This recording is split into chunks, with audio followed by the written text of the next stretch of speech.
So I saw a TikTok last week where someone called a book fantasy romance, paranormal romance in the same breath, like those are the same thing. And I just had to pause because they are not the same thing. Fundamentally, they're just not. And I realized that this is not just that one video. This is everywhere. People sometimes call ACOTAR paranormal romance. And I remember years ago when they were calling the original Shadowhunters books fantasy romance. And I get it, the labels can be a mess sometimes, but the books themselves aren't usually a mess. You just need a way to sort through them that actually works. And I have a way that actually works for me. So let's just talk about it. Hi, I'm Francesca, and I've been deep in these genres for over 3 decades. So I have a lot of feelings about this. I know, and this is not really something new. I get some version of this question constantly, especially running the Romantasy reading challenge every year.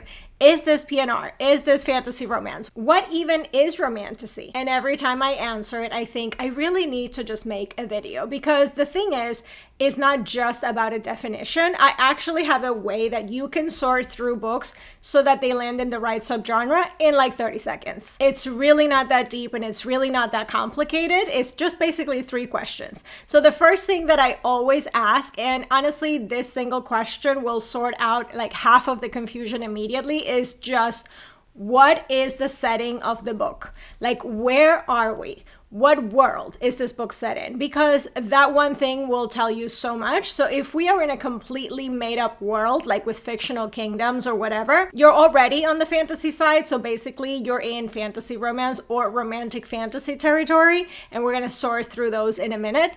But if we are in our world, real cities, real rules, even if it's a fictional city, but it operates like ours, then that's the other side of the equation, which is the paranormal romance side or urban fantasy side. We're going to get into the differences between those in a second. So that's the first question you need to answer. Made up world versus our world. That's your fork in the road. Okay, so now we're gonna go in parts, right? Because we are either on our made up world or the real world. So if we are now on the made up world side, this is where the second sorting question is going to come in, and we'll go to the other side after. But just ask yourself this: if you pull the romantic relationship out of this book entirely, does the plot survive? So if the answer is that the whole plot lives and dies on that relationship, we have a fantasy romance. Like, for example, ACOTAR, Fourth Wing. We have a made-up world. Romance is everything, because basically the story will collapse without Farah and Rasan. You're basically reading that book for the relationship.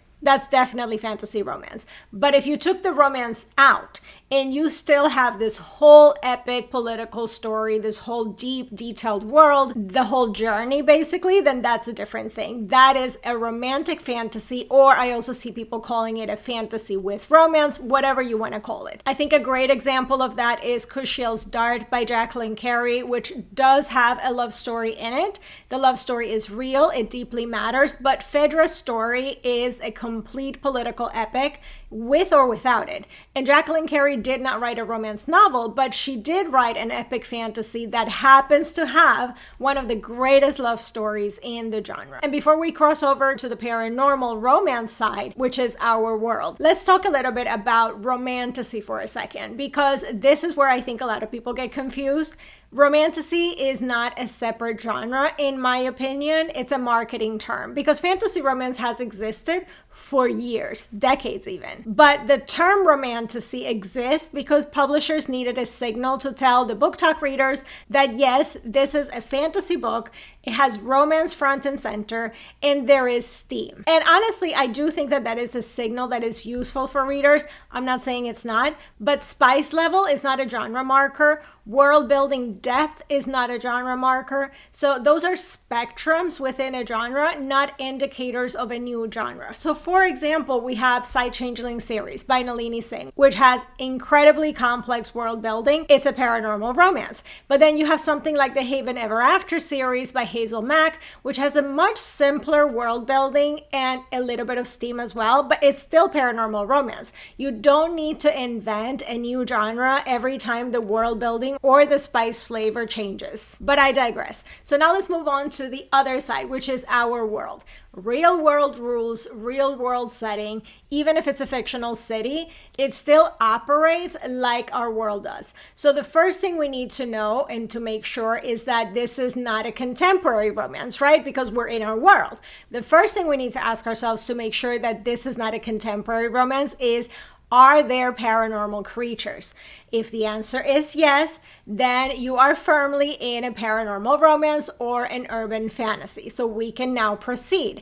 And this is actually the home that I love. Like, if you want to talk about this for the next 4 hours, I am available.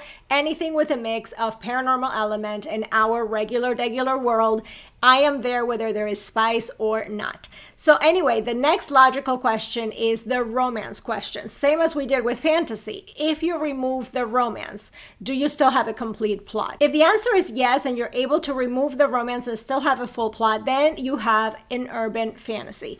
We're going to talk about urban fantasy in a second. But if the answer is no, the plot dies without the romance, then you have a paranormal romance. So for paranormal romance, our world, paranormal creatures, and the romance is the whole point. So that's the answers you gotta get. The HEA is basically required. I don't make the rules. You need an HEA to be a romance novel. And here's the thing about paranormal creatures. They matter here in a way that they don't on the fantasy side. So for example, in a fantasy romance, you can have a completely made up world with no paranormal creatures at all, or even any paranormal element.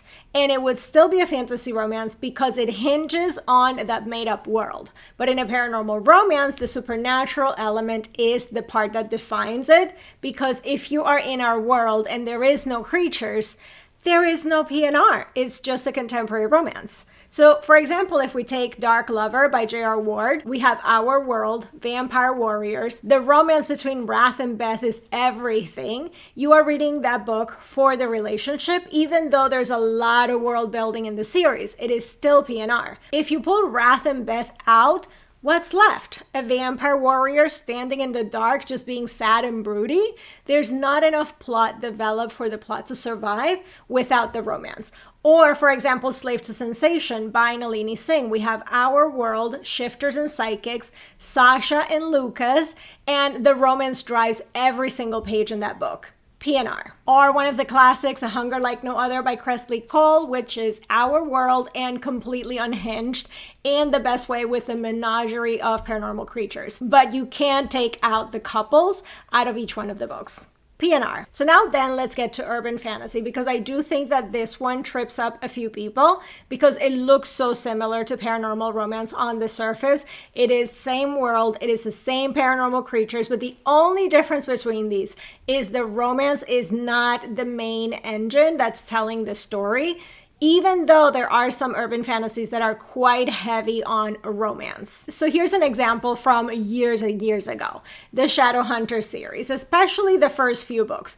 People actually used to call this paranormal romance way back in the day. When it came out, it was labeled and marketed as young adult fantasy. And I do want to clarify that fantasy is the genre umbrella that everything that we're talking about here today lives under. All of these are subgenres of fantasy. But if we're being precise, which today we are being precise, the Shadowhunters series is urban fantasy. The romance definitely is there. Claire and Jace are very much a thing in the series, especially at the beginning. But if you pull that romance out entirely, Clary is still discovering her whole world was a lie, still hunting demons, still navigating this world with her newfound band of misfits, which also are important parts of the story. And in my opinion, the plot does not collapse here. If you take them out, I think the story survives, and that is definitely a difference. A few other examples of urban fantasies is the Kate Daniels series by Ilona Andrews, where Kate is out building coalitions and fighting ancient gods. And honestly, the current romance is amazing, but Kate's story is Kate's story, with or without him. It can be better because of him, which I mean, it definitely is, but it doesn't die without him. medium. Definitely urban fantasy.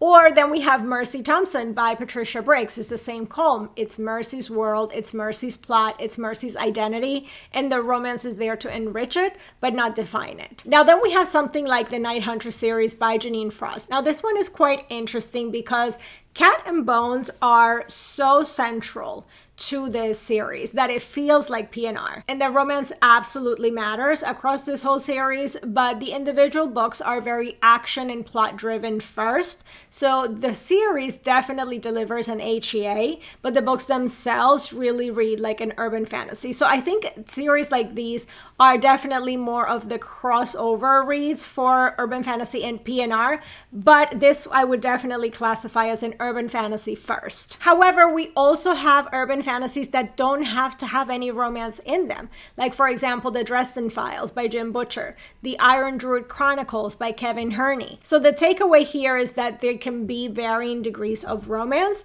and it doesn't change the genre. So you can still have a preference as to the type of urban fantasy that you want to read. Maybe you want to read urban fantasy that has some romance, but that doesn't change the label. And also one more thing before we get into like giving you the actual cheat sheet that you can write down with everything I just talked about.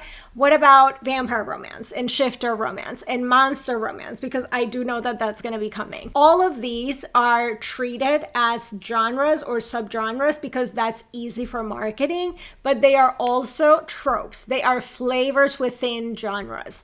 A vampire romance set in our world with an HEA is a paranormal romance. The vampire is just the character type. Same with shifters or demons. You can also have a vampire that is set in a made-up world, and then that would be a fantasy romance that also has the character type of vampires.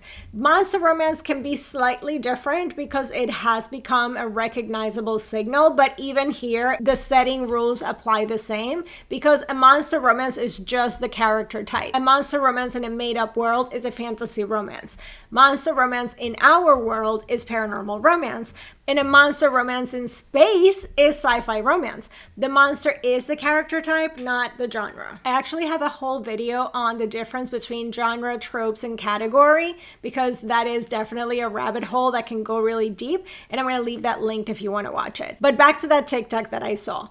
And look, I'm not coming for anyone, but she found a book that she loved outside her usual genre, and she was excited about it. And that is genuinely great. That's what reading is all about. And I always want more people to discover fantasy and paranormal books. But the reason that she called it fantasy romance, paranormal romance in the same breath is because they feel like the same thing to her from what she's seen. So I want you to walk away with a map that you can use whenever you're at the bookstore or looking at books online. 3 questions. Again, you can do this with any book. First is, where is this set? Made up world or our world? Notice that I didn't mention space because that's not part of today's conversation, but you could also add out of this world, which is still made up, but if it's out of this world, it's sci-fi. And we can have a discussion on that another day. Then second, are there paranormal creatures? If you are in our world, this matters. If you're in a made-up world, honestly, it doesn't really matter because creature or no creature, you're still in fantasy territory. And then finally, the romance question that settles everything on both sides. Is the romance the core of the story? If you pull the romantic relationship out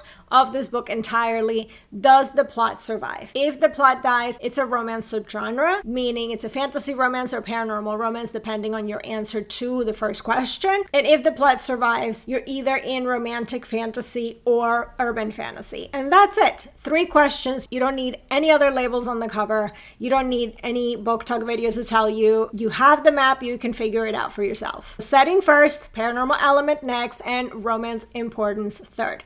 Everything else is just a flavor. That's it. Pretty simple. Now, here's what I actually want to know from you. What genre confusion do you keep running into? Because we didn't even get into sci-fi romance, magical realism, genre bending, multiple genres, and more in this video today. So I want to know what labels are confusing for you. It doesn't have to be just in the fantasy realm. What do you keep seeing that doesn't make sense and that you wish that someone would explain clearly? Drop all of that in the comments. comments. And if you want to chat more about any of this, leave me a comment. You can come and find me on Discord too. I'll leave that link down below.